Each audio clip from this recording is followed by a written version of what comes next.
The story opens with a chilling scene, a desolate house, silent in the darkness of night. Suddenly, a young boy, terrified and breathless, runs through the shadows. His name is John, and he's caught in a deadly trap. But what led him here? To uncover the truth, the story rewinds a few days earlier. John is a student at one of the city's most prestigious schools. Late at night, he works on his art project, headphones on, lost in music as he puts the final touches on his work. Exhausted, he falls asleep. The next morning, he wakes up, gets ready, and prepares for another strict day under the weight of his family name. His father is the state's most powerful judge, a man of discipline and harsh expectations. His mother, meanwhile, spends her days drowning in alcohol, leaving John feeling abandoned and painfully alone at home. At school, John proudly carries his project. It's the submission day, and the students line up as Luciana, his art teacher, begins reviewing each piece. Luciana is admired by everyone. Her beauty and elegance make her the subject of endless whispers in the school halls. But when she sees John's work, she lets out a small laugh. To her, it may have been nothing, but to John, it was an unbearable humiliation. Furious, he storms out of the classroom, his pride shattered. After class, Luciana heads to the library, where John is still upset. She tries to calm him down, explaining that her laughter wasn't meant to hurt him. She also tells him that the school will be closed for a few weeks, and slips him an address, asking him to meet her later that evening. By the time he arrives, it's evening, but no one is there. Just as he begins to worry, his phone rings. It's Luciana asking him to come to the parking lot. There, she invites him into her car and explains she's leaving for her grandmother's village to spend the vacation. John, who feels increasingly lonely at home, pleads with her not to leave him behind. She suggests he spend time with people his own age, but John insists on joining her, even saying he'll tell his father he's traveling with friends. Though hesitant, Luciana finally agrees. The two set off together toward the quiet village where love, deception, and a hidden secret known only to Luciana await them. On their way to the village, John and Luciana stop for snacks. While John is distracted, he notices Luciana talking on the phone, though he doesn't pay much attention to it. Back in the car, he plays her favorite music, and Luciana steps out dancing playfully in front of the headlights. For the first time in a long while, John feels free. He's smiling, happy, and lost in the moment. Later, John dozes off in the car. As he sleeps, Luciana quietly takes a picture of him and sends it to someone, hinting that there's more to her plan than John realizes.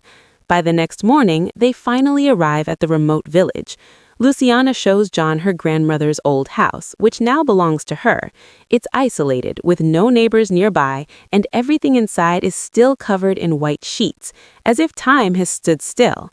Outside, she leads him to a pool where she suddenly pushes him in with a laugh. John climbs out, but his bag sinks, leaving his phone water-damaged and useless. Back inside, Luciana urges him to take a hot shower so he doesn't catch a cold. With his phone ruined, John is now completely cut off from the outside world. Later, in her room, Luciana seeks comfort, asking John to stay close. Their bond grows deeper as the night passes. The following morning, John helps tidy up the house before exploring the wide-open fields and stables. Surrounded by horses and nature, he feels a rare sense of freedom. When Luciana wakes, they reflect on how easily they slipped away from the city without anyone noticing. John suggests they visit the market for fresh supplies, but Luciana refuses, insisting she's already brought everything they need. John, however, keeps pressing her, and after a moment of hesitation, she reluctantly agrees to go with him. On the way to the market, Luciana compliments John's driving, teasing him as if to lighten the mood. John pulls the car over, hoping to get closer to her, but Luciana suddenly dashes into the forest, laughing as she challenges him to chase her. John follows, and they share a playful moment that brings them even closer. For John, everything feels thrilling and new, but for Luciana, it seems more like a dangerous game she's in control of. Back at the house, they spend the evening in high spirits, almost as if nothing in the world could touch them. But by morning, the atmosphere shifts. John finds Luciana sitting silently outside, tense and distant. She admits she's waiting for a call from her husband, though their relationship is strained, and in this isolated place, there's no network. Moments later, while she's in the bathroom, two men arrive on bicycles and strike up a conversation with John. They reveal they're interested in buying the property. Before John can respond, Luciana spots them from the window. She storms out with a gun in her hand, angrily confronting the men and sending them away. Shocked, John asks questions, but Luciana scolds him, warning him not to interfere in matters he doesn't understand. She tells him to leave, but John quickly apologizes, promising to stay quiet. Once again, they make peace, and John falls deeper under her influence. That night, while John sleeps, Luciana receives a phone call. She abruptly ends it, then goes to the kitchen to prepare orange juice. She leaves the drink and a note on the table saying she has urgent work in a nearby town and will return soon. When John wakes, he accidentally breaks the glass of juice. Feeling uneasy, he waits for Luciana, but soon realizes the doors and gates are locked from the outside. Believing she only locked them for his safety, he squeezes out through a window, gathering flowers to surprise her.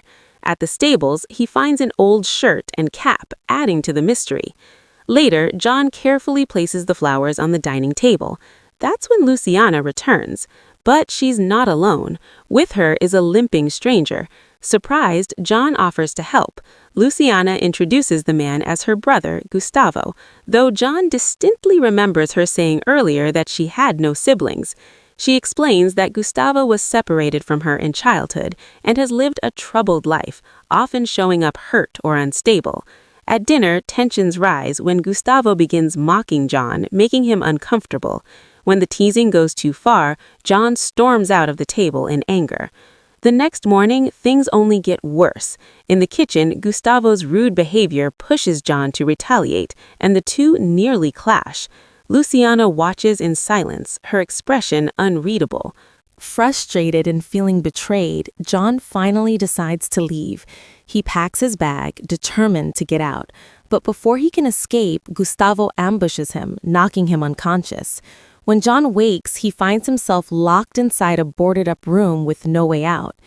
Desperate, he shouts for Luciana, but she never comes to his aid. Soon after, Gustavo barges in, ties John up, and cruelly takes photos of his distress. Those images are then sent directly to John's parents. His mother breaks down in panic while his father, a respected judge, immediately alerts the police and top investigation agencies. The search for John begins. That night, Luciana finally visits John in secret. She tells him to obey Gustavo, admitting she's terrified of him. She apologizes before leaving, but John feels utterly abandoned. His phone is already destroyed. There's no way to call for help. Later, he overhears strange noises and discovers the horrifying truth. Luciana and Gustavo are outside together during a storm, laughing as if nothing is wrong. John realizes Gustavo is not her brother at all. He's her husband. The betrayal cuts deep for John. Everything was built on lies. Luciana never cared for him. This was all part of a scheme for money. Determined to escape, John waits until the middle of the night. When Gustavo falls asleep on the sofa, John carefully sneaks out, slips on his shoes, and searches for a way through the window. But before he can get away, Luciana catches him. She pleads with him, insisting she has feelings for him. But John, devastated, calls her a liar. Just then, Gustavo approaches. In a shocking turn, Luciana strikes John with a stone, knocking him unconscious. Together, they drag him back inside. Moments later, a car pulls up. Out steps Gustavo's partner, Roberto, carrying a bag of ransom money. It's revealed that the entire kidnapping plot has succeeded. They've extorted a fortune from John's father. John is tied to a chair in the stables as Gustavo prepares to finish him off. But at the last second, Luciana steps in, stopping him. Furious, Gustavo turns the gun on her, threatening her life and forcing her to leave with him. John is left behind, guarded by Roberto. Roberto mocks John, but strangely offers him a chance to escape, untying the ropes. John immediately suspects it's a trick, so he pretends to flee. In a sudden move, he shoves Roberto, who stumbles and falls onto a sharp object. A gunshot rings out in the chaos, echoing through the night. When the smoke clears, Roberto lies dead. Grabbing the gun, John frees himself and bolts. The gunshot has already drawn attention. Nearby, Luciana and Gustavo are arguing violently as Gustavo tries to drag her into a car. John arrives, pointing the weapon, demanding that Gustavo let her go. The standoff quickly turns into a struggle. John and Gustavo grapple, their fight spilling into the pool. Under the water, Gustavo nearly overpowers him, holding him down as John thrashes for air. But in a desperate act of survival, John reaches into his bag, pulls out a pair of scissors, and strikes back. The fight ends with Gustavo collapsing motionless. Luciana watches from a distance. She doesn't intervene, she never truly could. Quietly, she tosses the gun into the pool, erasing the last trace of what happened. John, shaken but alive, finally steps away. After everything, the lies, the betrayal, the danger, he's free at last. John exposes Luciana's greed, throws out the ransom money, and leaves her behind. He returns home safely, his mother relieved.